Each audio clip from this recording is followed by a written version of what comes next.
Thank you. Thank you. Thank you. Thank you. I've never done it this long. It's always been 3 times, now it's 4. It'll be 18 by the end of this decade, the way I'm going. What I want to do now is just look in this section at where we are now and how it plays out in this 5-sense reality. We've come down the levels, now plays out here. Manipulation of 5-sense reality. And what I call the coordinates, because once we realize basic coordinates of where they want to take the world and the methods they use to take us there, suddenly what seems to be a bewildered world and what's going on, it just morphs into clarity. The question is, how do they do it? It's a good question because at first sight, how do a few control the many? Impossible, but it's not because of the way they've structured society. Just to very quickly recap, they want to lock humanity in the 5 senses so we don't perceive beyond it. We're locked in that prison. They have interbreeding bloodlines, computer terminals, I would call them, which play out this interdimensional conspiracy within visible light, what I call the Illuminati bloodlines. And they've set up a structure whereby the bloodlines who answer to the reptilian control system then control the governments, the people in power in all the various institutions. And crucial all the way through is to structure society. I mean, you can symbolize it as a spider's web or like this as a pyramid. The idea is to hoard advanced knowledge, the kind of stuff we've been hearing about today and more, in the upper levels of this structure, this pyramid within pyramid structure, compartmentalized pyramid, where the few at the top are the only ones that know how it all fits together. And they keep the general population in ignorance of what they know, therefore they have the power, so they can manipulate the perception of the masses by keeping them in ignorance. This is why the education system is not about educating, it's about programming. And they place their people in so-called power. What we are told is at the top of the pyramid of power, presidents, prime ministers, and all these people, in the upper echelons of the pyramid, but nowhere near the top. The real people in power are behind them, in the shadows, and these are the conduits, the presidents, the prime ministers, and all the rest of it, for bringing that agenda into the public arena as changes in laws and legislations and the structure of society. So they compartmentalize all these different pyramids within pyramids so that in the end, the banking system is encompassed by a pyramid. I mean, a bank's a pyramid in itself, all hierarchical pyramids, but then the banking system is encompassed by a pyramid, and at the top of that are the same families, most notably the Rothschilds. Same with the businesses. The transnational corporations are compartmentalized pyramids in and of themselves, but they go into a bigger pyramid which encompasses all the transnational corporations. So at that point, they are one corporation, just as at that point, all those banks are one bank. Same with politics, education, all these things.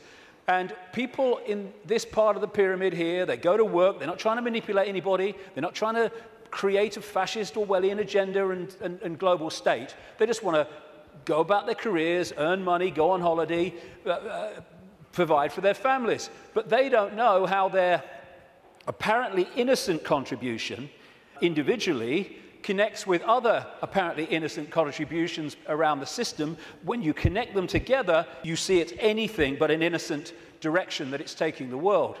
And that's how they keep what's going on in the hands of the few. This is Neil Haig's representation of that.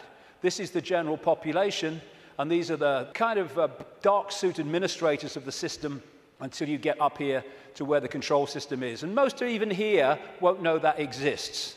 Oh, I've just got this order from on high, I don't know where it's come from. Well, maybe we ought to bloody ask, instead of just doing it. And again, it can also be symbolized as the web, where these various strands, they're secret societies, semi-secret organizations, which go out and connect all these apparently unconnected countries, institutions, media organizations, banks, etc. And this Illuminati network, symbolized as the bearded man, spews out all these people who apparently appear to be random. To run for president needs cuckoo land amounts of money. Where do they come from? It comes from here. Where does that money come from? And therefore, you have two people put up for president who are there because of the money provided by this network. Therefore, they've chosen not only who it's going to be, but they've sorted out what the policies are going to be in return for that money. And this is what they do. We think we're choosing our leaders. We're not. It's a myth. And so this structure that I showed you earlier comes into this, where these leaders are put into power to carry out the agenda of the control system, which is why when parties change, whatever they've said in opposition goes out the window and they start acting like the party in government previously that they were criticizing. The common denominator is whoever gets in power basically introduces the control system, and whoever's out of power opposes the control system verbally, which means that you have the illusion of choice when whoever's in power unfolds the agenda. So there is no choice. It's a myth. And they control these institutions and play the people off against each other, divide and rule, both within countries and between countries, keeping everything in a constant state of confusion and conflict. And that's the key. Manipulating confusion and conflict is child's play.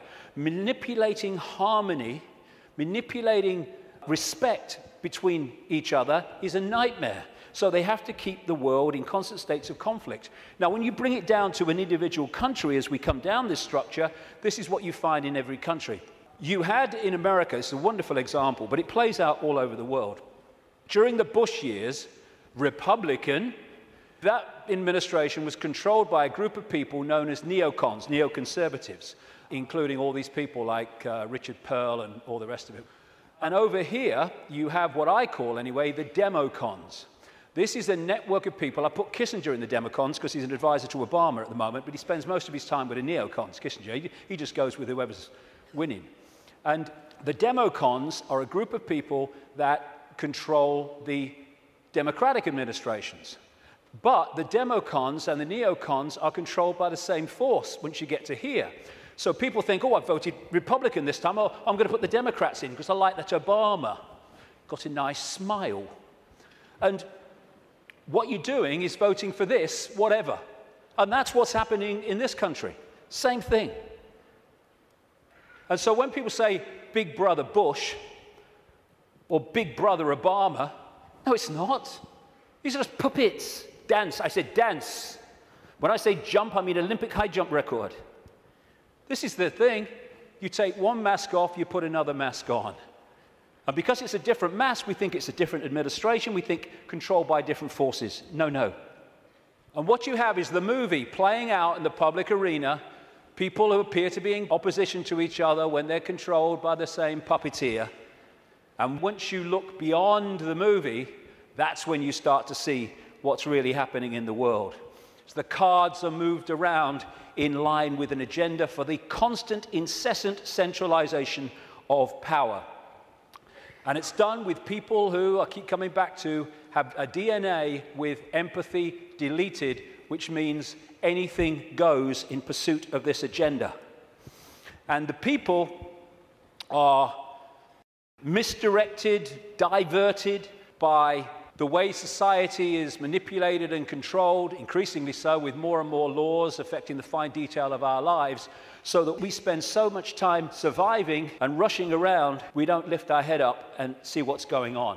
So puppet people are essential to the few controlling the world. And when we cease to be so, and it's happening more and more, then this will be over. Humans have been put into this round and round and round circular lifestyle where 1 week leads into another week and another week, just a repeating cycle of action and work and sleep and eat and work and sleep and eat for so many people. And this is the structure that they're moving towards. Why? Because when you're the few and you want to control the many, you have to centralize decision-making. The more diversity of decision-making there is, the less control any central point is going to have over it. So what you need to do is constantly centralize power, so control over more and more and more people goes into fewer and fewer hands. We started with a tribal situation a long time ago. The people in the tribe decided what was going to happen. We then brought, as part of this centralization, it's gone over at this whole period I'm talking about, the tribes came together into what we call nations. And now, a few people at the center of the nation are dictating to all the former tribes that make up that nation. We're now well into the next stage of that, which is bringing nations together under unions like the European Union, so a few people at the center are now dictating to all those nations which are made up of all those tribes before. And the next stage of that, which they're already preparing for, is to take us into a world government that would dictate to these unions that are building up, like the European Union, the American Union that they want via the North American Union, the Pacific Union, evolved out of organizations like APEC, Asia-Pacific Economic Cooperation, and the African Union, already in place, evolved out of the Organization of African Unity and other bodies. And what they done in many of these unions is start them off as free trade zones, just for jobs, that's all it is, no worries. And then they've turned them into fully fledged dictatorships, which is what happened in the European Union. And the reason is that you've got to centralize power if you want to get more and more control in the hands of the few over more and more people. So coordinates. Some of these things I'm going to talk about in this section are quite controversial, but they need bloody saying, so sod it. Methods of manipulation. Coordinates 2. How do they manipulate this? One of the coordinates, one of the methods of manipulation, a massively important one to understand, is one I've dubbed problem, reaction, solution, where you want to change society in a way that if you do it openly, you'll get resistance, massive resistance from the population. So what you do is you create a problem covertly, you blame someone or something else for it, you pass that fake version of the event through the unquestioning, pathetic mainstream media to the people, unquestioned overwhelmingly and certainly uninvestigated, and you want the people to react to the manufactured problem with outrage, with fear, and you want them to say, do something. What are they going to do about it? At which point you then offer solutions openly with changes in legislation and society and its structure to advance your agenda. And because of the problem, reaction, solution, you do not get the resistance here that you would have got without the manufactured problem. 9/11 is a bloody classic. Another way of describing this is ordo ab chaos, the Latin motto of the 33rd degree of Scottish Rite of Freemasonry: order out of chaos. Problem, reaction, solution. Create the chaos, then offer the order, your change out of that chaos. So like I say, 9/11 was a wonderful, classic, most blatant example of it. You want to change society, so you create a massive problem. As a result of that problem, you offer the solution, all there, written and ready, the Patriot Act in America and around the world, their versions of it, to change society and to launch a war on terror and an invasion of countries like Afghanistan and, by implication, Iraq. This is Zbigniew Brzezinski, President Jimmy Carter's national security advisor and a major mentor going back to the 1980s of Barack Obama. This is what he said in 1997 in his book. Moreover, as America becomes an increasingly multicultural society, it may find it more difficult to fashion a consensus on foreign policy issues, except in the circumstances of a truly massive and widely perceived direct external threat. Therefore, we create one, 9/11, and bingo, we then introduce what we say must happen to stop the terrorists. In other words, we change society and advance our agenda, the Orwellian state and all the rest of it. These buildings were brought down because they were made to come down. And similar buildings around the world that burnt for longer and were much more fierce never came down. And these are the only buildings of their kind who've ever come down because allegedly of fire. The official story of 9/11 has just left the room. And I've gone into that in great detail before. I'm just using it as an example of problem, reaction, solution. But when through the web you control the intelligence agencies, you control the governments, you control the media, you control countries, and you control the manipulation of fake terrorists like Osama bin Laden, then you've got all the pieces you need to orchestrate the problem, reaction, solution, and to then use this to change society in the image that you have desired. And this is a classic. Adolf Hitler proposing the creation of the Gestapo in Nazi Germany. An evil exists that threatens every man, woman, and child of this great nation. We must take steps to ensure our domestic security and protect our homeland. Or actually, word for word, what was said after 9/11. The Second World War, problem, reaction, solution. This is why it is no paradox, no coincidence or contradiction that the same people can be shown to have funded the Nazis, that funded the Americans, and funded the British, overwhelmingly based around the cartel of the Rothschilds.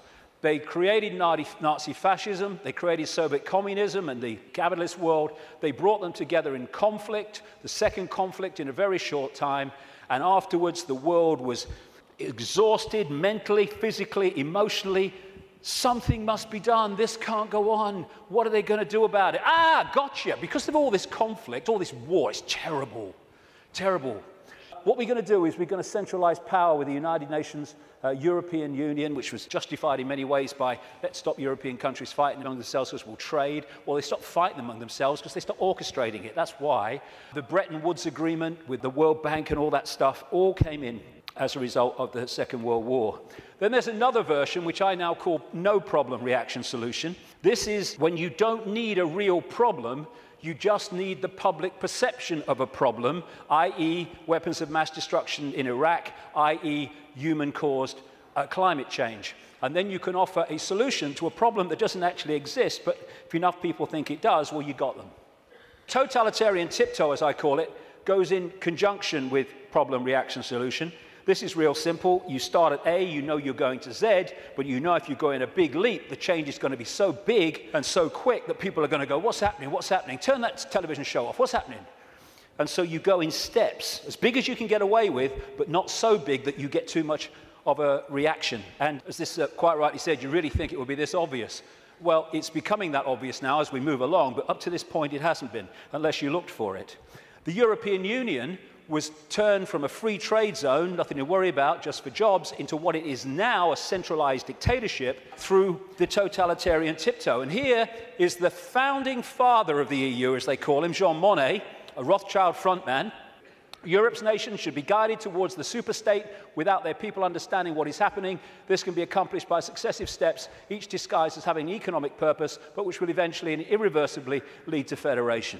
And the word fascism, which comes from this symbol, the fasci from the Roman Empire, is individuality tied together and ruled by the accent. The central point, European Union, precisely described.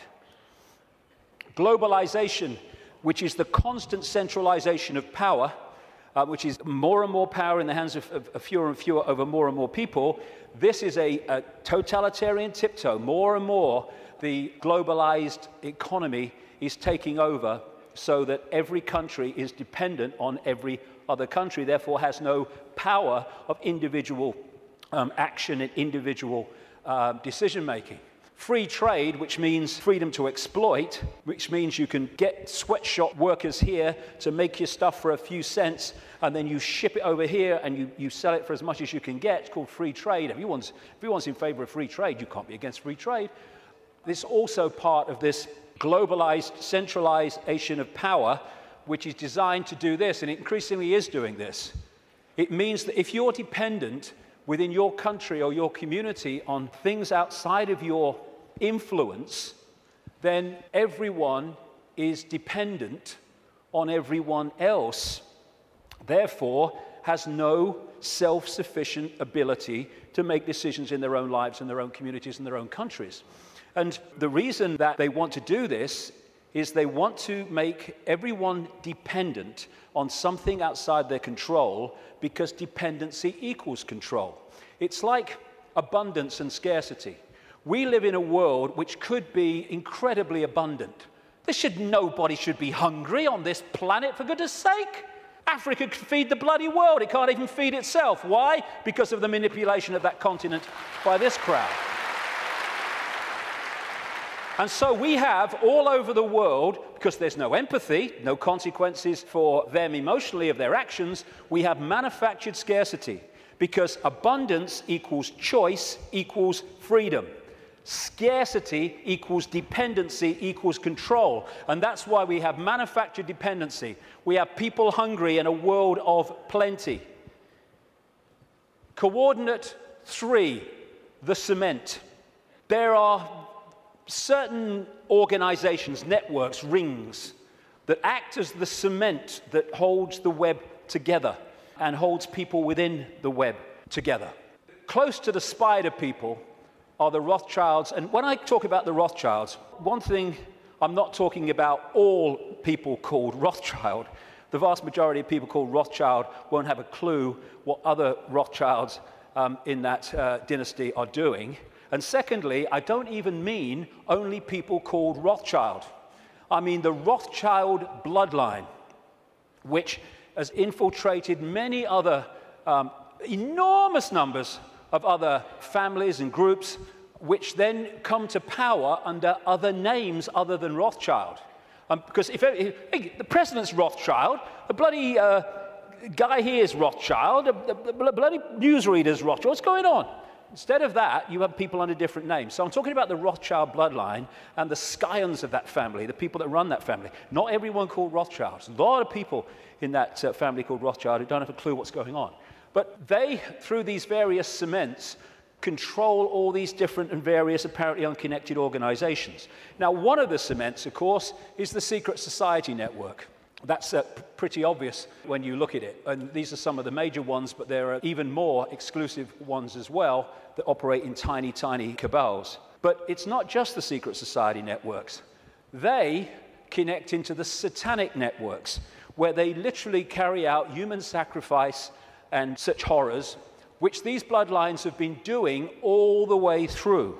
Now, no one has a problem with the fact that then primitive ancients used to sacrifice people and torture people and all that stuff, but that was at one time kind of acceptable because it was the way they did things. As it's become unacceptable, it's still gone on, same bloodlines involved, but it goes on secretly, obviously. And this is the pedophile rings, the sexual child abuse rings, which connect into that and connect into that. That's not saying everyone in the secret society is a pedophile. It's not saying every Satanist is a pedophile. It's not saying every pedophile is a Satanist from every secret society. But there are rings, connections between these organizations and groups that hold them together. It's a bit like the Olympic rings. They connect into each other. And you find, this is why, as I researched this over these last 20 years, when I have researched through people in power like politicians and bankers and even some media people and stuff like that, you know, after this time of researching this and the recurring themes, that when you get far enough into it, you're going to come across a secret society, but you're almost certainly going to come across either or both Satanism and child abuse, sexual abuse, pedophilia. And there's a reason why the ratio of such people is massive in the upper echelons of this control structure than it is in the general population. There's a blueprint which you find in every community and every country. It's a blueprint of how this works and how the Satanists and the pedophiles and the secret society people end up in positions of power and influence to direct this conspiracy. So the pedophilia and the secret societies and the Satanists operating in these interconnecting rings then infiltrate their people right across the web, which holds the whole thing together. Now, Satanism is staggeringly common compared with the public perception of it. And there's a number of reasons for it. First of all, they're sacrificing people literally to the gods, the serpent gods. When you see these ancient accounts all over the world of how they used to sacrifice people, young virgins often, and what does young virgins code for? Children, to the gods, because they put them through the sacrifice ritual and they build up the terror. What happens is the terror reaches a point where a certain adrenaline pours into the blood, and the people doing the ritual then drink that blood and they get a real high from that adrenaline. But as the sacrifice is going on, the victim is also releasing energy, very powerful, low vibrational energy, and the entities, or entity, whatever it is, just outside of visible light is feeding off that energy. They're feeding off us like vampires in so many ways, and that's one of them, and one of the reasons for these sacrifices of people to the gods. The other thing is that and I've talked to Satanists who've seen this happen, or former Satanists around the world, They create an energetic environment, which is almost a stepping stone, like halfway house, which allows these entities to come in to the ritual. I've talked to people who've seen these entities manifest in the rituals because of the way they have created the energetic environment. Anyone who's looked even mildly at this whole conspiracy in this area will know about Bohemian Grove in Northern California, where the elite, the presidents, the Bushes, the Kissingers, the Rockefellers, all these people go and take part in rituals under a 40-foot stone owl. And from what I am told by people who've been there in a victim state, they, in smaller groups, because it's 2,700 acres of redwood forest, actually do sacrifices there too. And all these people are involved with their satanic gods and all the rest of it. But it happens all over the world, and it happens in a sequence on certain days. You know, we've got a situation with Halloween where it's now like bloody Christmas. If people only knew what happens on Halloween, what happens across Beltane, May Day, and all that stuff, to kids all over the world, in extraordinary numbers, there would be no celebration of Halloween. And what they're doing on one level, because they're interacting with the cycles, the astrological cycles, is why they do it at certain times when the planets, the moon probably, and everything is in a certain place, is they're manipulating what they refer to as the morphic field, the energy that we all live in. Like I said earlier, if you want to affect the fish all at once, then affect the sea. And in the new book, in an appendix at the end, I published this. I call it Confessions of a Satanist. It came to light early this year, and it is alleged to be, I can't vouch for its authenticity. What I can say is after 20 years of researching this, it's bloody massively accurate. And it's supposed to be a guy who died in 2004. He was a high Satanist in Australia who, wasn't really a confession in the sense of I want to confess my sins. It was just basically an outline of how Satanism controls the world. And this is one of the things he says in that. What most people do not realize is that Satanism is a ritually based practice, and that this repetition, same place, same time, has over time left strong impressions upon the morphic field.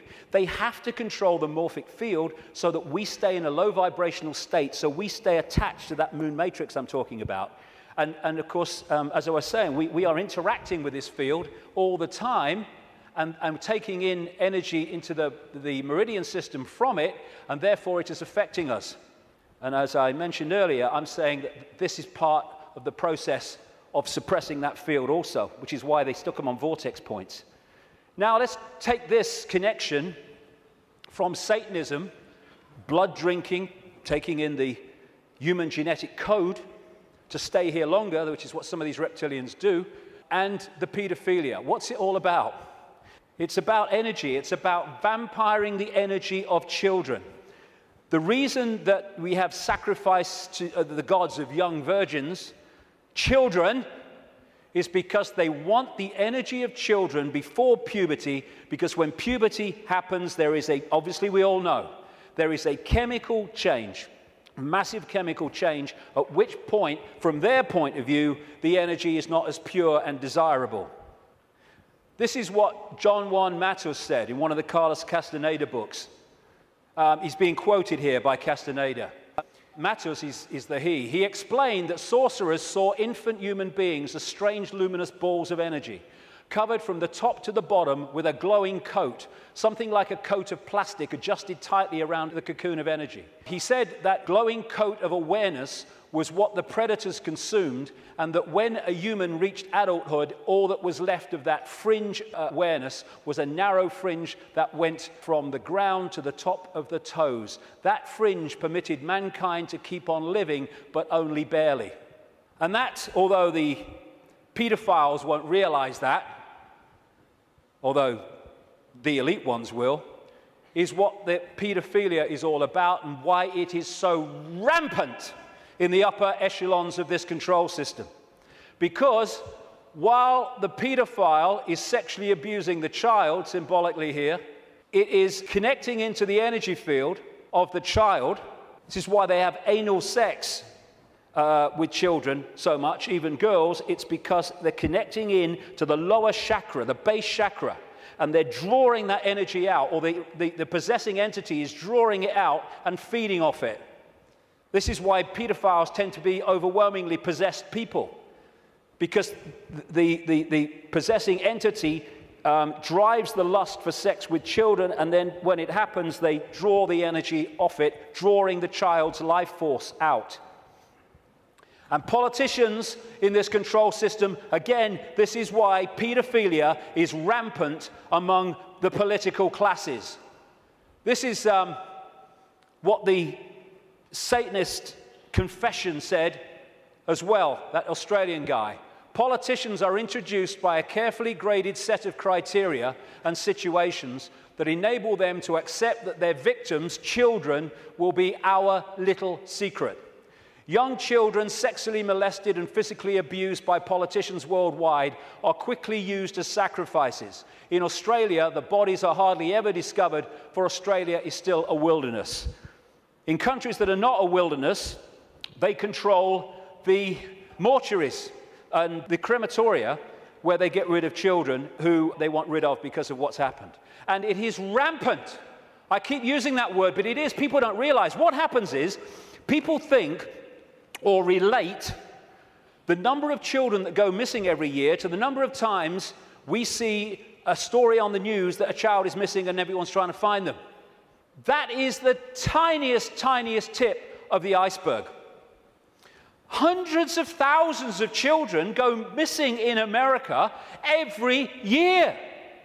I've rung the states, because they don't have federal figures, tell you how many cars went missing federally, but not children. They said, you've got to ring the states. I rung a load of states years ago now. I said, how many children go missing every year? How many children went missing last year? And I added the figures up. What? Never seen this on the news, hundreds of thousands. Some of them are found, some of them have explanations. Not all, nothing like. And what happens is that you have the cover-up.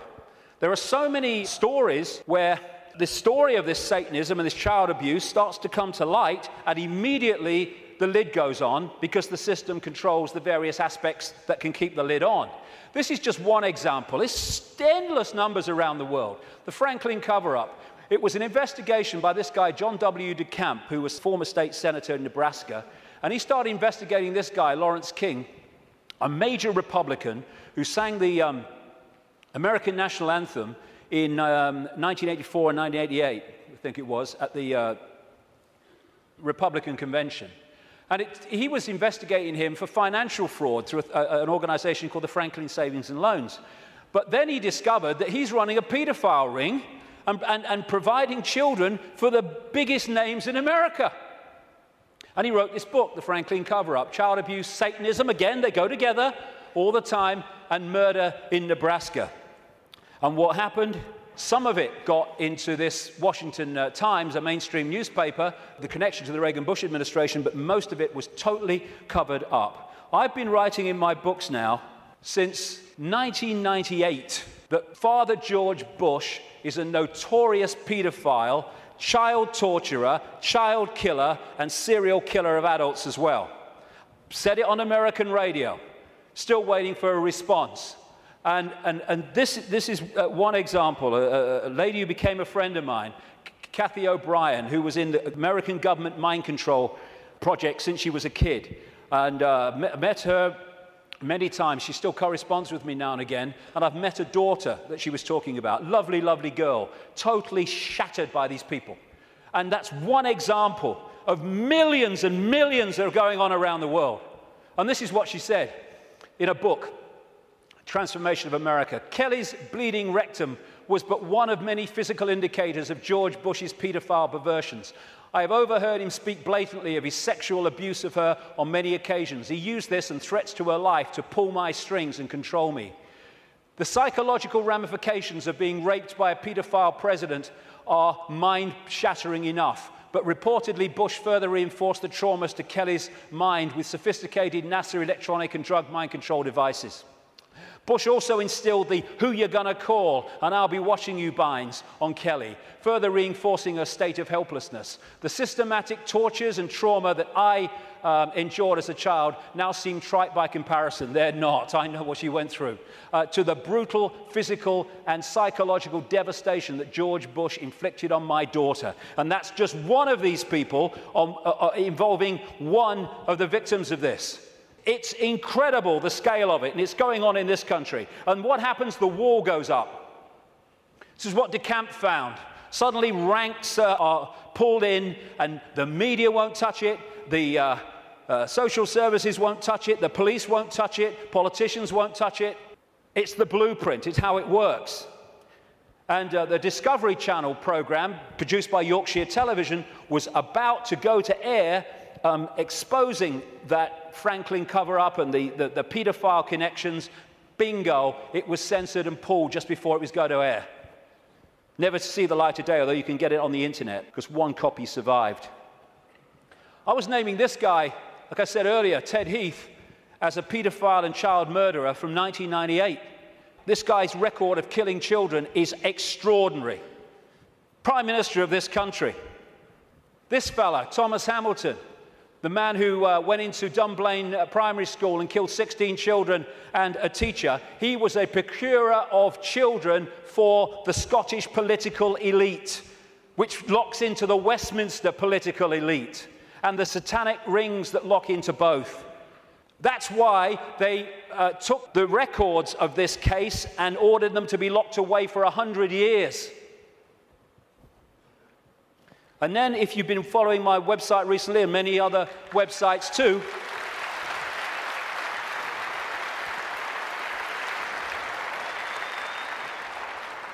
here you have the classic blueprint again. Everywhere you go, same blueprint. This girl, Holly Gregg, Down syndrome girl, her mother, Anne, and Robert Greene, a fantastic guy who's been helping them and committed so much of himself to this. When she started, Holly started saying what had happened to her, being raped and abused by the Scottish elite, suddenly the wall went up again. And Robert was arrested. He's been treated appallingly by the police, the Grampian police in Scotland. Grampian area of Scotland, by the way, notorious for Satanism. And he's now basically been told what he can't say, and he can't name people and all the rest of it, and he's...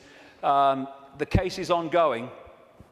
The media won't touch it, though maybe that might be changing, we hope. The Scottish law network or establishment will not investigate it. The police won't investigate it properly. Anne's brother, Holly's uncle, was blatantly murdered when he had seen Holly's father abusing her, and therefore had the ability to tell the truth and tell the story. He ended up murdered, and a cover story of suicide. When you see the story, suicide, are you kidding, was put together by the Grampian police. And Robert Greene is a man who, if there were more of his like in this world, then this world would be a very much better place.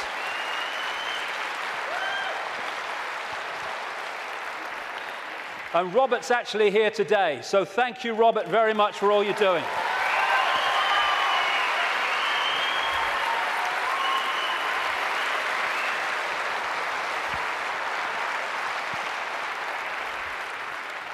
This is how they create the wall.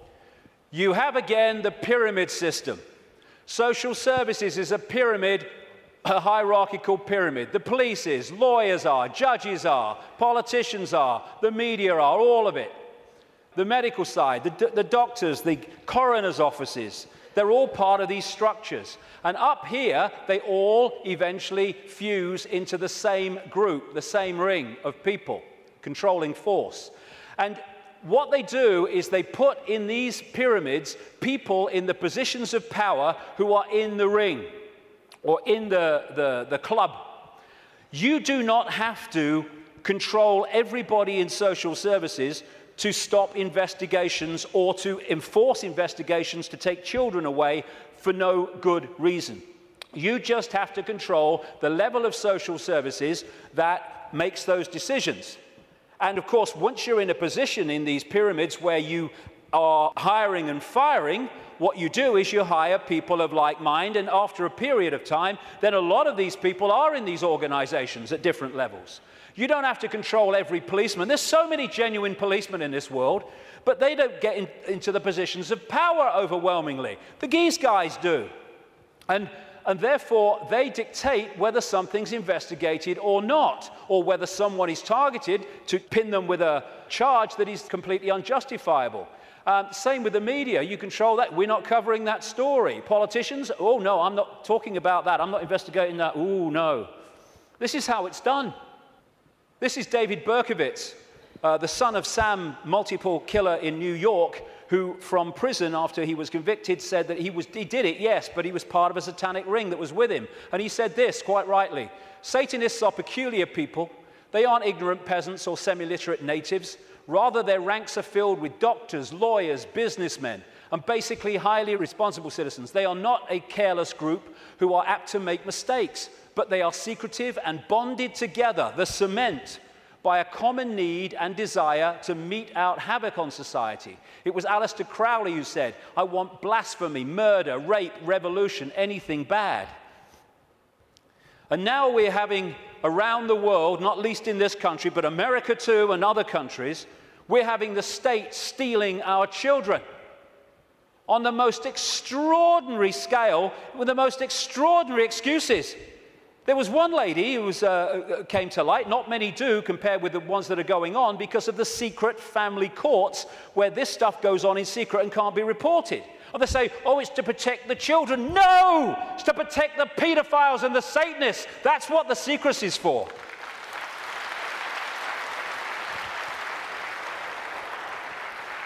And this lady, her and her husband had spent £38,000 on fertility treatment so they could have children. She had twins, I think it was twins, and she made a joke when social services came round, when the baby came out of hospital, and she said, oh, birth has ruined my figure. They took her children away. And then when she furiously resisted, they said, the mother has anger problems, which are a danger to the child. It's unbelievable the number of children that have been taken away from their parents for no reason. This guy, Tim Yeo, a Conservative MP, just before the last election, said in Parliament, using parliamentary privilege, he accused his local council of kidnapping a 9-week-old baby from parents. But it's the tip of an iceberg, and a gathering iceberg. All over the world, like I say in the book, I've looked at America as well, it's happening there.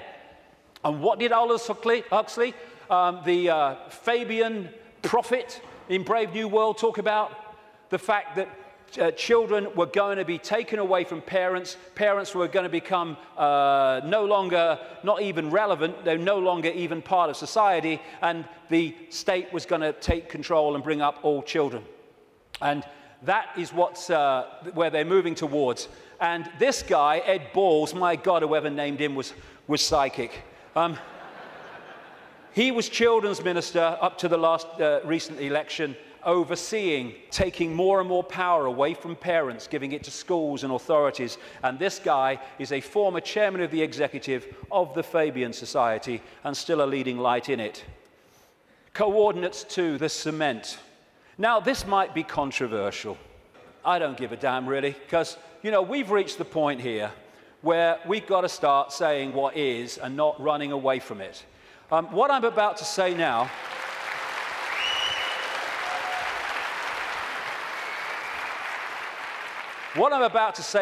virtually no one else, there are some, and some that, you know, some of them are characters I don't really would like to spend an evening with, to be honest, and some are. But most people, the overwhelming majority of people in what we call conspiracy research, won't touch this subject, right? Well, I'm going to bloody touch it because I'm sick of it. And I'm sick of people being frightened and intimidated into not touching it. Thank you.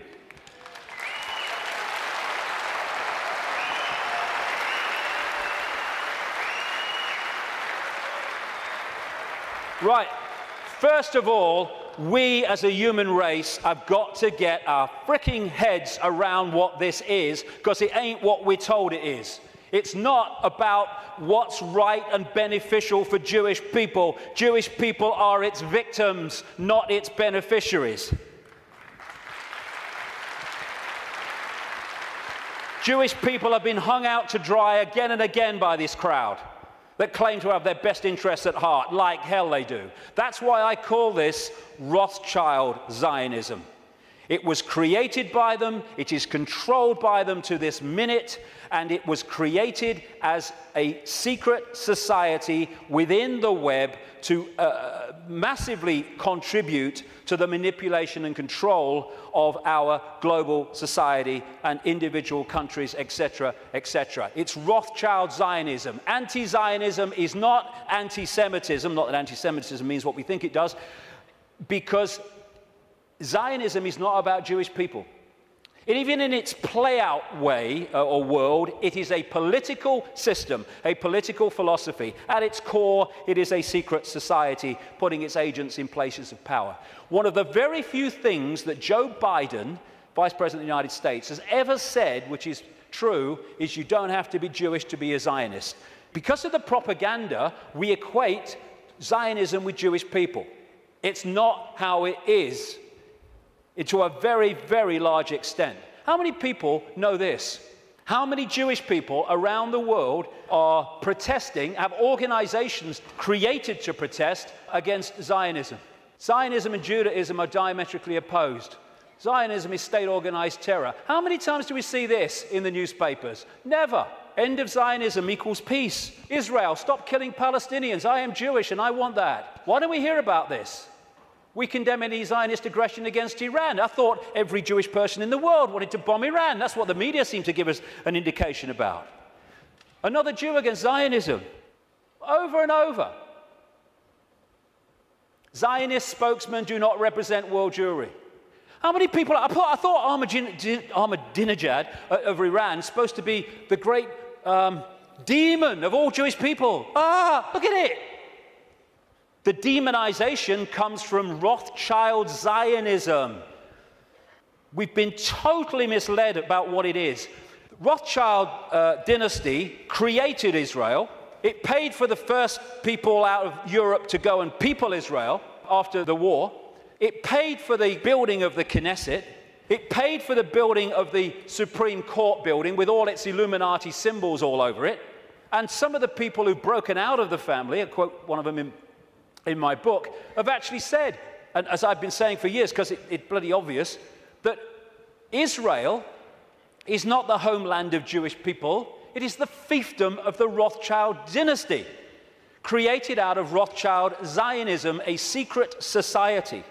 And Rothschild Zionism has been used via Israel to devastate, slaughter, torture an entire nation of human beings, while claiming to be against terrorism.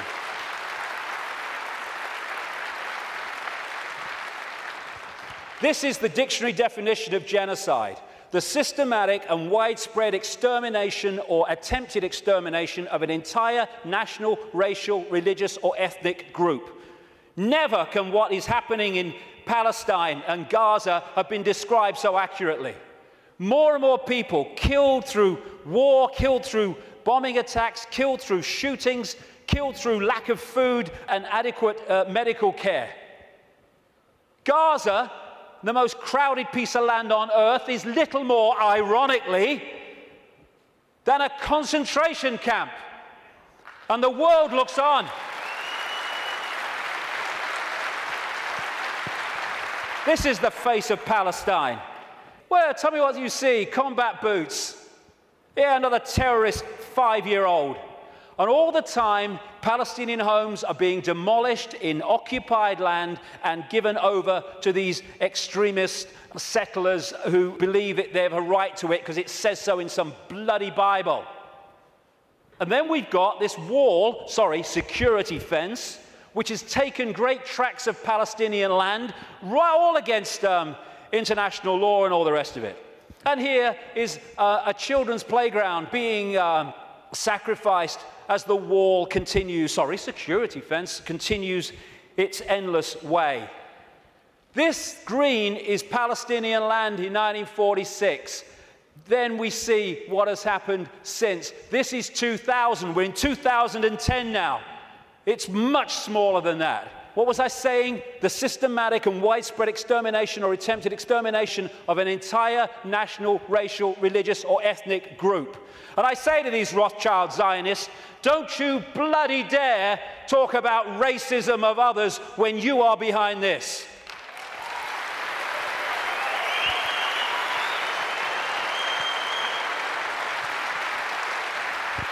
Israel is an apartheid society, not just between Israelis and Palestinians, but through Israeli society. It's incredibly apartheid. The way they treat the black Jews from Ethiopia is absolutely grotesque, as is spokesman doing that, then talking about other people's racism. We've got to go for that. I mean, and people, Jewish people, have seen it. They can see what it is. There's some fantastic Jewish people in Israel who are resisting this. Young people who go to jail because they won't serve in the army because of what the army's doing to the Palestinians. Magnificent people. Never get talked about in the mainstream media, hardly. And no matter what is said about Israel, this is Israel's response. Why? Because Israel is the fiefdom of the Rothschild dynasty, which also controls the American administration, the British administration, and so Rothschild's one arm is not going to criticize Rothschild's other arm. In the Matrix movie, there's something called the Zion mainframe. Well, Zionism, Rothschild Zionism, is in so many ways a mainframe of this network. And it pervades all the way through. And it's not about, oh, these Jewish people here and these Jewish people there. It's Rothschild Zionists who are there, and they answer to the Rothschild dynasty. Therefore, they play out the agenda of the web in a coordinated way. Now, before I start this, a lot of names coming up. I'm going to go just through a bit of the American administration and a few other things, just to give you a feel for it, for people that haven't seen the extent of this. Before I start, one fact. Jewish people in America are less than 2% of the population. A significant number of them will not be Rothschild Zionists, and therefore the ratio of Rothschild Zionists is even smaller, significantly smaller than the 2%. Okay. Obama's immediate handler is a guy called Rahm Emanuel. He has served in the Israeli army. He's the White House Chief of Staff. He does whatever he says. His father, Emanuel's father, was a terrorist in the Irgun terrorist group that bombed Israel into existence in 1948. And this is the relationship between Rahm Emanuel, he's the kind of Peter Mandelson of America, and Obama. Hey, you want a Nobel Peace Prize? I can sort it, son. I can sort it, son. No problem. All pictures like that, by the way, are by a guy called David Dees, who's a political artist, brilliant, American, works out of Sweden. Uses images so powerfully to tell 1,000 words as they go. This guy is the second handler in the White House. His name's David Axelrod, Rothschild Zionist, and he was the man who orchestrated the entire election campaigns of Obama against Hillary Clinton and then against John McCain. The main funder and orchestrator of the funding in terms of individuals of Obama was a guy called George Soros, Rothschild Zionist, who manipulates countries and uses his networks and funding to create coups in countries where they want to change the regime change. And he bets on currencies like he bet on the pound years ago and makes a fortune out of the demise of the economy of other countries because he has no empathy. Henry Kissinger, massive Rothschild Zionist, has served that dynasty's agenda for 40 years, if not 50 years. And he's now an advisor to Obama, even though he's officially a Republican. The American economy, the American economic team, is led by Timothy Geithner, Treasury Secretary, Rothschild Zionist, and Larry Summers, Rothschild Zionist. The entire Obama budget is run by the budget director, Peter Orszag, Rothschild Zionist. This man was advising the Russian treasury when the Russian governments were giving state assets away to Rothschild Zionist oligarchs, including Roman Abramovich, the owner of Chelsea Football Club, by the way. It's very easy to become a billionaire when a state says, have these assets worth $1 billion, billions of pounds. Thank you very much. It's a piece of cake. You could buy a football club if you want. And this man's company was also advising the Icelandic central bank in the run-up to the Icelandic crash. The Federal Reserve in America, which controls the American economy in so many ways, it's a privately owned, not government-owned central bank, and it's privately owned by the Rothschilds and the affiliates of the Rothschilds, is Bernard Bernanke, Rothschild Zionist. He replaced Alan Greenspan, Rothschild Zionist, who was head of the Federal Reserve from Reagan Bush right up into the Boy Bush administration, and he systematically took away the checks and balances which allowed the mayhem of 2008 to unfold. We keep hearing about Goldman Sachs and all the mayhem that it's created, both in the crash of 2008 and the crash of the economy in Greece, fundamentally involved Goldman Sachs. Goldman Sachs is a fiefdom of the Rothschilds, headed by Lord Blankfein, Rothschild Zionist. The World Bank, headed by a Rothschild Zionist. The IMF, International Monetary Fund, headed by a Rothschild Zionist. European Central Bank, headed by a Rothschild Zionist. A stream of so-called czars, as they call them in America, controlling different policies and areas, policy areas of the Obama administration, Rothschild Zionists, including Cass Sunstein, who has actually written a paper saying people who have conspiracy theories should either be banned from expressing them or taxed for expressing them. Taxed! Climate change policy in the Obama administration is controlled by Carol Browner, Rothschild Zionist, and Todd Steen, Rothschild Zionist. Major area of policy. The American administration is utterly awash with Rothschild Zionists, and that is not by accident. It's because they're agents of the dynasty or agents of the control system. It's not about race. Mossad is not the intelligence agency of Israel. It's the intelligence agency of the Rothschilds, and that's why it turns up all over the world in false flag set-up terrorist events and assassinations and all that stuff, because it's not carrying out the policy of Israel, it's carrying out the policy of the Rothschilds that control Israel. Now let's look at 9/11. The World Trade Center lease was purchased just a few weeks before 9/11 by Larry Silverstein, Rothschild Zionist, and Frank Lowy, Rothschild Zionist, and the deal was done with this guy called Eisenberg, Louis Eisenberg, Rothschild Zionist, the head of the New York Port Authority. The head of the CIA, who investigated what happened on 9/11, George Tenet, Rothschild Zionist. The Patriot Act, which was brought out, the Orwellian Take Your Freedoms Away Patriot Act in America, was co-authored, justified by 9/11, though it was written before because they knew it was coming, by Michael Chertoff, whose mother was a Mossad agent and who became the second head later of Homeland Security, an organization Orwellian that was justified by 9/11. At the time of 9/11, in the run-up to it, and then the war on terror and all that stuff, the Pentagon was dominated by Paul Wolfowitz, Rothschild Zionist, Dov Zakheim, the comptroller, who managed to lose trillions of dollars and still got away with it. And by the way, when one announcement was made of how much he'd lost or had gone missing in the Pentagon, they announced it on September the 10th, 2001. I wonder if they realized that because of that, it would never see the light of day.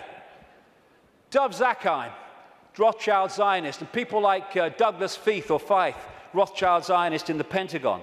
Now, as I've said earlier, the Bush administration was dominated and controlled by what became known as the neocons, the neoconservatives, which were a Rothschild Zionist organization, led by people like Richard Pearl, Rothschild Zionist, William Crystal, Rothschild Zionist, John Bolton, Rothschild Zionist, in belief in nothing, if nothing else. And then the 9/11 Commission report, which was the official report investigating 9/11. They wanted Kissinger to head it first until the public didn't take that seriously and he had to step down. But that report, which agreed that the official story of 9/11 was true, was written and overseen by Philip Zelikow, Rothschild Zionist. The judge, Alvin Hellerstein, who is hearing and overseeing the cases of the 9/11 families who are taking out lawsuits to try to find the truth of 9/11, etc., Rothschild Zionists making sure that truth never comes out. Think of the ratio I said earlier as I go through this. The man who coined the phrase, he was a Bush speechwriter, the axis of evil, which targeted Iraq before they invaded Iran and North Korea, was David Froome, Rothschild Zionist. So when you look at this, because Israel is the fiefdom of the Rothschilds, you see that this dynamics, or you'd think, is the man of 300 million people, the superpower, is the most powerful of the two. No, no. He is controlled from there because the Rothschilds control them.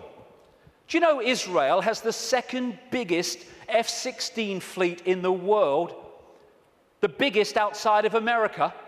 It's a slither of land.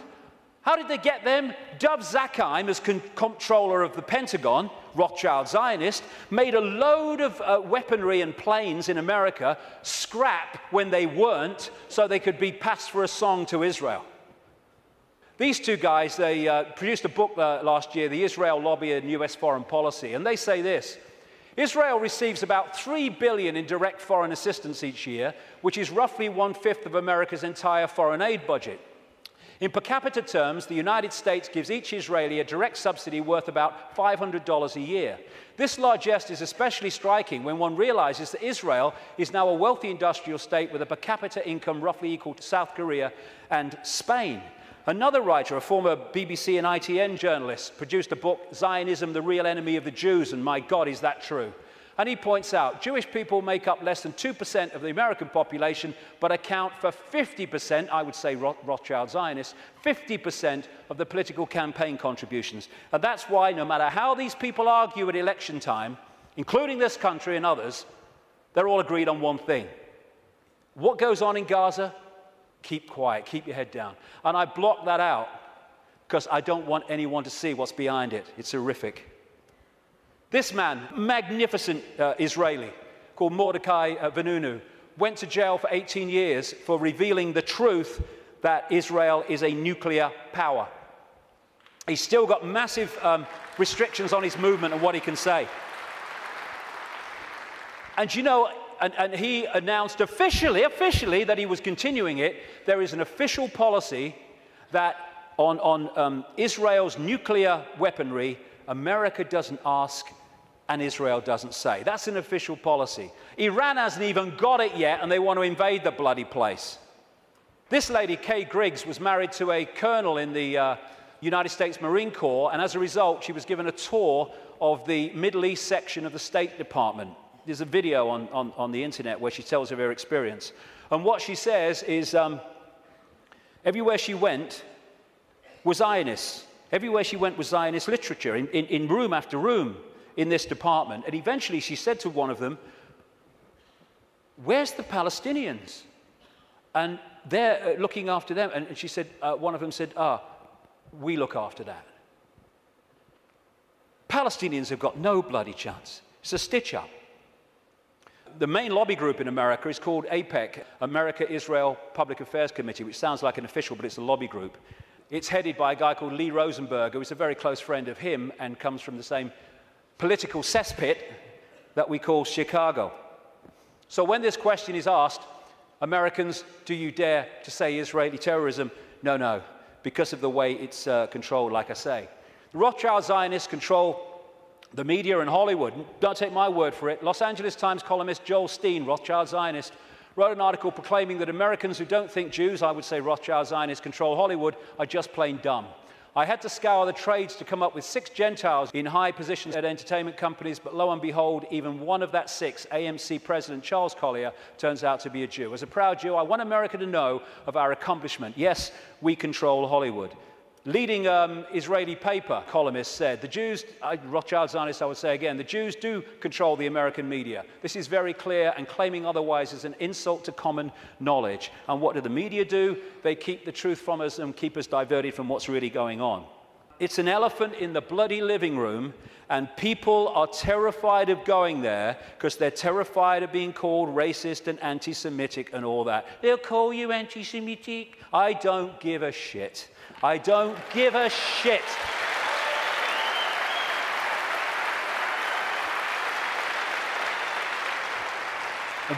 Very quickly, it's the same in this country. There was a very, very good documentary, and it was a kind of stand back in amazement that it actually got out, by a guy called Peter Oborn, a journalist, in the Dispatches series on Channel 4 that looked at the Rothschild Zionist control of British politics through organizations known as the Friends of Israel. Each party has one, but of course they all connect, so it's actually one network. And again, just like in America, never any criticism. The British government, under Tony Blair and much of it under Gordon Brown to the end, was controlled by Peter Mandelson, Rothschild Zionist. Note the hands. Rothschild Zionist. He even flaunts it, this guy, goes on holiday with them in all the papers with this leading light of the family, Jacob Rothschild. So many Rothschild Zionists end up in government here, like the possible leader of the Labour Party, David Miliband, Foreign Secretary before the election, Ed Miliband, head of climate change and environment, and this guy, Jack Straw, who's been in so many of the major offices since Blair came to power in 1997. The new Prime Minister of Britain, David Cameron, Rothschild Zionist. This guy, Tony Blair, was completely controlled by them, as Bush was, which is why they moved as one unit to do what the Rothschilds wanted, which was to invade Iraq and Afghanistan. And to shut people up, the Rothschilds have created organizations like the Anti-Defamation League. They haven't sent me a bloody Christmas card for years, these people. I don't want to upset them or what. But I'm speaking in New York in October. That could be funny. Anyway, they set these organizations up to target those people who are saying the sort of things that I'm saying. The idea is to throw you're a racist at people, so to shut them up or to discredit them. Like I say, I don't give a shit. You throw it, son, and I'll hit the bugger back. Thank you very much. As a result, when you criticize Israel, you are promoted as criticizing Jewish people and therefore being racist. This is how it works. And I have to say, the robot radicals on the so-called left of politics are played like a violin by these people. They go out on their protest, you're an anti-Semite. Okay, come in and listen to what I'm going to say. No, they never bloody do. And then you get people like the magnificent Norman Finkelstein, who's a Jewish man who's had his academic career destroyed for speaking out. His parents suffered in the concentration camps of Nazi Germany, and when he exposes these frauds and fakes in the Rothschild Zionist movement and what they do against Jewish people in general, he's called a self-hater. They can't say he's anti-Semitic, although sometimes they even use that. He's a self-hater. No, he's a decent man doing decent things. You want to try it. And the idea is to create, and they're doing it, hate laws in which truth is no defense. Even though what you say is true, it's no defense. If people are upset by it, then too bad, you've broken the hate laws. They're now targeting the internet, which has been so magnificent in communicating this information. And who's doing that? In America, J. Rockefeller, Rothschild Zionist. In this country, up to the last election, he rushed through a bill to this effect just before the election, Peter Mandelson, Rothschild Zionist. And just this week, Obama has nominated this lady, Eleanor Kagan, the Solicitor General, to go onto the Supreme Court. Two things. One, that will make Rothschild Zionists making up nearly half the Supreme Court judges of America, 4 of the 9, when they are well under 2% of the American population. And she is vehemently in favor of laws banning freedom of speech in association with her mate, tax the conspiracy theorist Sunstein. It is an elephant in the living room, and we need to address it if we are going to unravel this cabal, because They don't want to frighten us into not going here for any other reason than they know if we go here, so much is going to unravel. Home straight to tyranny. They think they're on the home straight to tyranny, wishful thinking. This is the man, by the way, David Axelrod, Rothschild Zionist, who orchestrates the words on this guy's teleprompter. He's so welded to it that on St. Patrick's Day, he had a reception for the Irish Prime Minister, and he thanked himself for asking everyone, inviting everyone, because the Irish Prime Minister's autocue words were still on there when Obama came forward to thank everybody. So that's how much he's welded to it. Assuming levels of knowledge that isn't there. You know, people say Obama's intelligent. He's not. What they're doing is comparing him with Bush.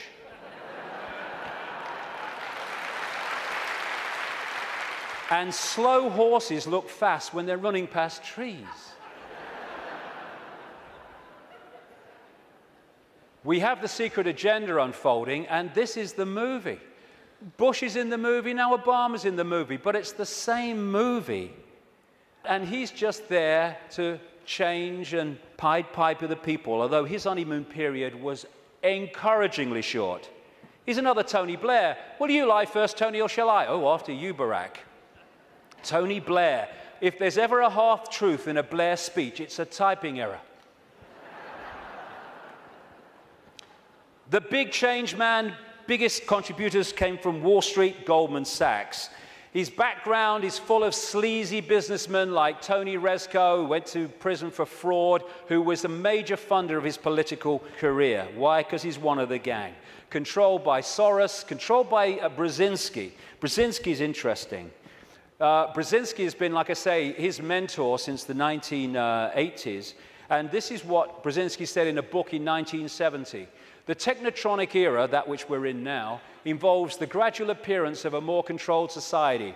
Such a society would be dominated by an elite unrestrained by traditional values. Soon it will be possible to assert almost continuous surveillance on every citizen to maintain up-to-date complete files containing even the most personal information about the citizen. These files will be subject to instantaneous retrieval by the authorities. This is the man who massively is behind Mr. Change, and he was also the co-founder, co-creator of an organization called the Trilateral Commission, which locks into this network, which I've been writing about for years, a network around a secret society in Britain called the Round Table, including the Bilderberg Group, the Club of Rome, their environmental manipulation arm, and the Trilateral Commission as well. And interestingly, this is very relevant to current events. In his books and his statements, Brzezinski, who's very much, like I say, running the foreign policy of Obama with people like Kissinger, he talks about an area of the world called Eurasia, which is basically from Europe across to China. Now, this is the most significant part of Eurasia on this map. What Brzezinski says, control Eurasia, you control the world, not least because of the massive oil and gas reserves around the Caspian Sea. So we're in a process of the cabal wanting to take over Eurasia, and particularly this area. Now look, the number of countries that have been invaded, had regime change, or are now currently being targeted. First of all, the Ukraine. They use things to get the people going, like a color revolution or a flower revolution. So this was the Orange Revolution. It was funded and orchestrated by the networks of George Soros, and it put their man in there. They had the Rose Revolution in Georgia, where they put their guy in there. They tried to get a green revolution after the last election in Iran, but it didn't stick. They have Iraq, they've taken that over. If they take Syria, then they're all the way through to Israel. They're in Afghanistan. They're now undermining Pakistan and bombing Pakistan more and more. In Kyrgyzstan, we had the Tulip Revolution. We just had another one recently, putting their people into power. We've had the terrorism starting to unfold in India, and they are targeting these areas because they not only want to take it over, they want to trigger a war involving China and Russia, the Third World War that their documents have talked about for a long time. And they're ticking them off. And if you take that map of Eurasia and keep it in your pocket, you'll tick them off as the news stories unfold. Oh, a revolution here. Oh, a coup here. And what they're doing, this is not America doing this. This is not America doing this. This is the cabal doing this through America. The idea is to destroy America, to use America to destroy America. Why? Because when you want a world government dictatorship, you cannot have any superpowers that have the military and financial might to say no to what you're saying must happen. Because the world government intends to have a world army, a world central bank, and a world currency, eventually. And they'll manipulate the financial situation to bring that about, or try to.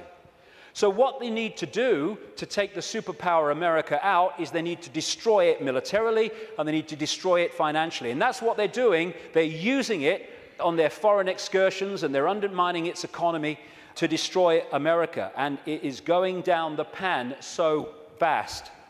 And this guy is being used as the front man. Nice smile. Oh, he's a nice man. That's what's really happening. Behind the smile.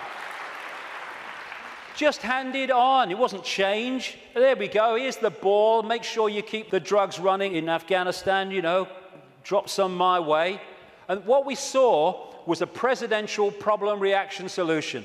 Bush was brought in to create problems, financial problems, overseas wars problems, and this guy was brought in as the solution to the problems. And as Adolf Hitler said, the great masses of the people will more easily fall victims to the big lie than the small one. So, I am someone to believe in. Hope, which is always in the future, never in the now. And so it never actually comes to fruition, but we can hope it does.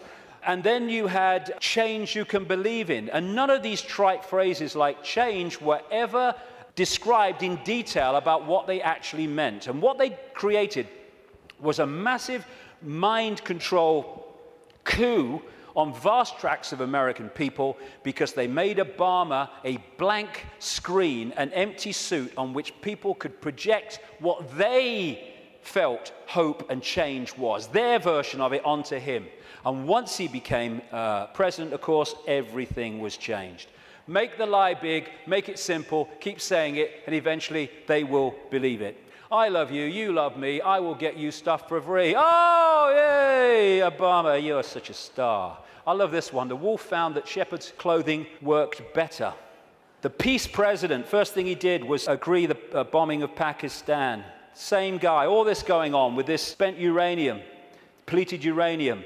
What does he do? Continues the bombing, increases the troops. Fraud, another puppet. Golden rule, big time. Ignore the words and watch the actions, because they're never the same. And just to show you nothing's changed, there we go. Good old Bono. Nothing's changed, we're fine. So, we have this projected agenda, and we're now at the point where they're trying to introduce finally that structure. World government, world central bank, world army, a world currency eventually, and alongside it, of course, the Orwellian state that I've been writing about for the best part of 20 years, and increasingly so many others have too over the years, and it's unfolding as daily experience. More and more control. Now, number plate imagery, where they can follow people all over the country. This stuff called Speed Spike, where they can follow cars and their speeds from satellite wherever they go over vast distances. Then they've got this stuff they're bringing in, problem reaction solution, because some puppet stooge kid set his pants on fire, and now we must have this stuff. You know, I don't care about them seeing my body, serves them right, but it's going to bathe us all in bloody radiation. And of course, people who do care about their body being seen, it's going to, again, break them down. This is what it's about. It's a psychological warfare on the people. We're seeing police becoming more like soldiers. There are some good policemen. There are some sensible policemen. But my God, there's some morons. And they're giving them tasers as well. Bloody hell. 55,000 volts. And what is that about? People say, oh, it's terrible. It's bad for them, isn't it, that these people are dying from being hit by the taser? No, it's what they want. Because when people die of being hit by the taser, that means anything you say, officer, I'll do. It's what they want. It's part of the control system. And the sound to clear, peaceful protest, the microchip agenda goes on. One hospital now is replacing written tags on babies with barcoded ones. In the papers this week, it's all on the road. They now have barcodes that actually you can't see. The real ones, they would be there, but you wouldn't see them. Then there's the assault on the body computer to destabilize our ability to maximize our potential and get out there to higher levels of consciousness. That's what, in part, this is about. The chemtrails that crisscross the skies all over the world. All the chemical cocktails in food and drink, targeting children most of all. And this is an interesting thing. It's talking about problem, reaction, solution. The symptoms of the E numbers in sweets and food and everything, in terms of childhood behavior problems, mirror the alleged symptoms of attention deficit disorder. Mirror them. Why? Because they're causing them. And so what they do is have this shite,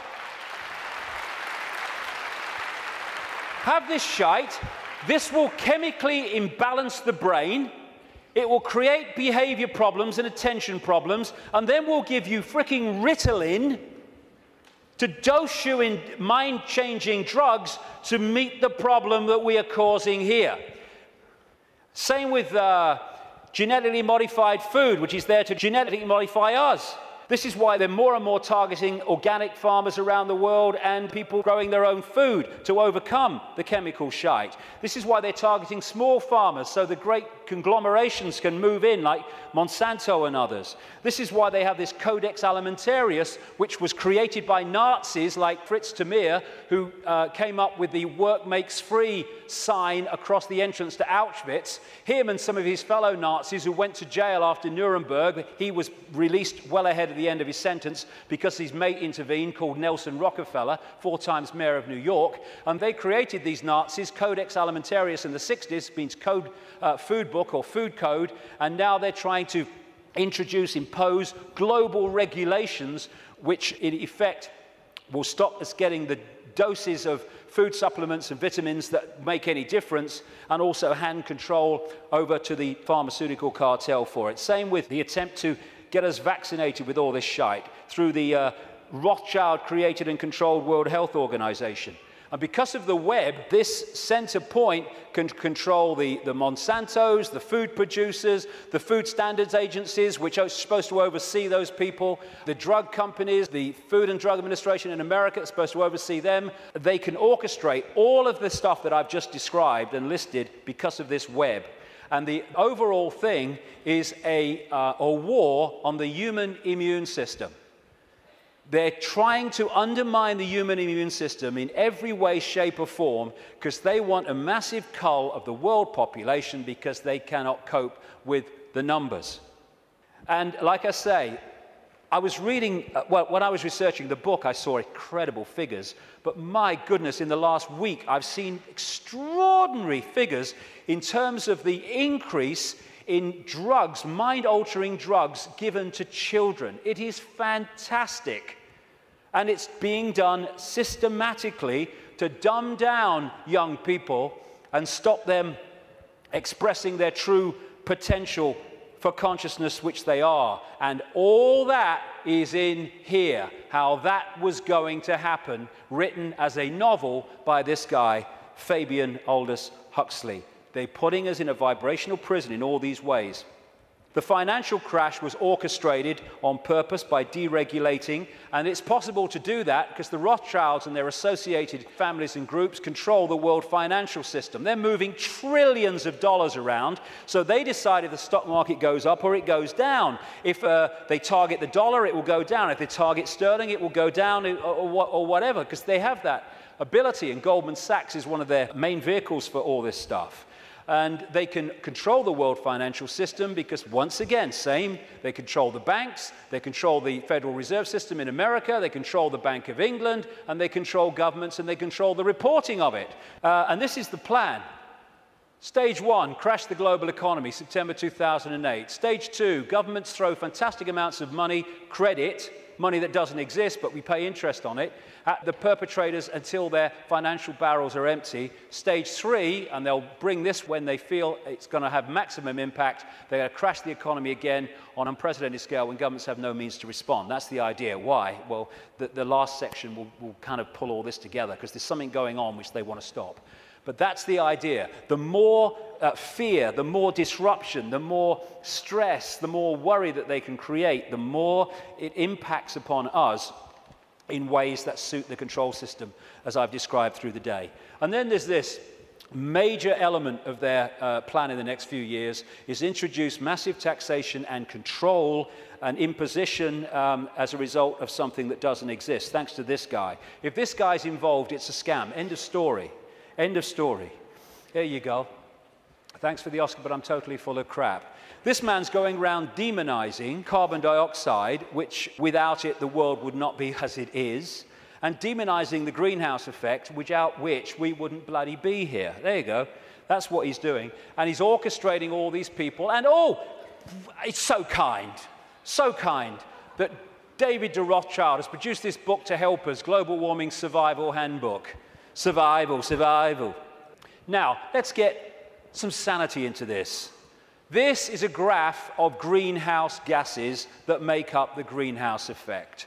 That one, you would think from the propaganda, would be carbon dioxide. It is water vapor and clouds. I think we ought to ban water vapor and clouds. It's the only way to save the frickin' world, right? Every time we see a cloud, they ought to add VAT. I think it's the only bloody way. And this is carbon dioxide. Not only that, the grey stuff is natural, only the green slither is coming from human activity. And we're supposed to believe it's affecting the weather. It's the bloody sun. When the sun, it's the bloody sun.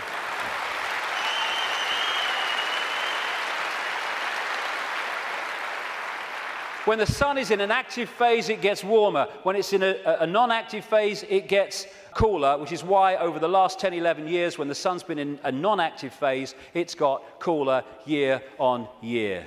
And one of these groups in this network with Brzezinski's Trilateral Commission is the Club of Rome. It was created in the 60s to orchestrate the use of the environment to push the agenda. Aurelio Pecci, the founder of the Club of Rome, quoted it in their own publication in 1991. In searching for a new enemy to unite us, we came up with the idea that pollution, the threat of global warming, water shortages, famine and the like would fit the bill. And they've played it out ever since through the Church of Climatology, which is just a cult. And here's the high priest. And we have this guy, Nick Clegg, who actually calls people that challenge the global warming climate change official story as climate change deniers. Because the Church of Climatology says that if you don't accept its nonsense, you are a blasphemer! And they equate you with Holocaust deniers. That's what that line is supposed to do. And we're still pushing along. We've had Climate Gate, we've had Glacier Gate, we've had Amazon Gate, we've had Polar Bear Gate, Rising Sea Levels Gate, where all these things that were supposed to be happening have found to be not happening and have been lied about and manufactured. And we've even had Cowgate. Yes, ladies and gentlemen, I bring you glad tidings and great news. These clowns have now admitted that bovine flatulence is not a threat to human existence as we know it. I can't tell you how happy I am. BBC, through gritted teeth, has had to admit on its website, but not on its television station, that temperatures have been falling. And yet, no matter, the Green Team goes in, Gore's team is taken on by Obama. They go around programming children about fear of the future, the Green Police to impose checks on your houses without your permission, and just to show it's a scam, there we go. How's that? Good stuff. Again, I keep coming back to this, the suppression vibrationally of this energy field and the human energy field.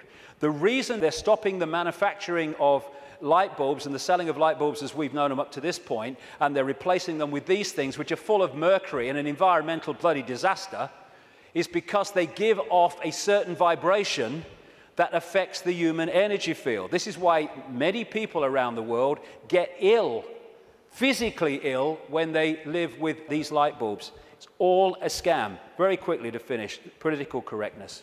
This is not about protecting minorities.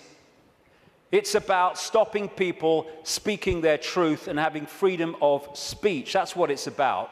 It's about creating what Orwell called newspeak, where the language replaces old speak, words that have meaning and detail and you can express yourself, with newspeak, which actually says nothing, has no ability to express detail because of the way it works. The only language in the world whose vocabulary gets smaller every year, Orwell said. And as he pointed out quite rightly, on the conscious level, we think in words. And so the more you reduce the words, and all this tech stuff, you are, and all this stuff, and the way we're changing the language and reducing it dramatically, is taking out, over a periods, the ability to even think in detail. As one person said, how can you talk about freedom and how we must have freedom if there's no word left that really means freedom? And in 1984, of course, newspeak didn't have a word meaning freedom. This is what political correctness is about, shutting people up so no one can say anything. You mustn't upset anybody. Well, it upsets me. You've upset me by saying I can't upset anybody. If I can't upset anybody, I can't say anything. It don't matter what you bloody say, you'll upset somebody. And then we have health and safety. Again, it's to create a situation where people can't move. I went into a Pizza Hut on the Isle of Wight. I'm not proud of it. I was hungry. And I asked for a cup of coffee. And they said they couldn't make me a cup of coffee because the coffee machine was broken. I said, can't you, true story. I said, can't you put the kettle on? They said, no, we can't use a kettle because of health and safety. It's a bloody cafe. Do not hold the wrong end of a chainsaw. Oh, thanks for that, mate. I might have made a mistake there. And what all this is brilliantly portrayed here by Neil Haig.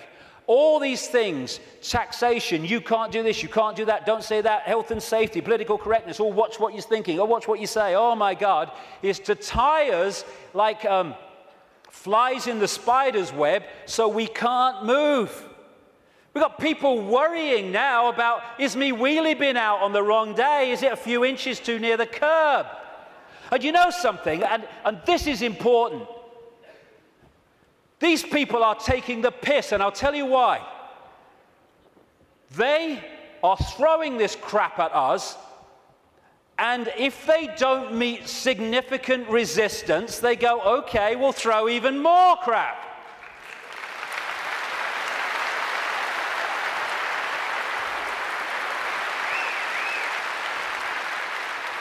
I'll get into this in the last section, but we need to draw a bloody line here. Not only say here and no bloody further, but we're going here and drawing it. Because otherwise, they'll just keep doing it.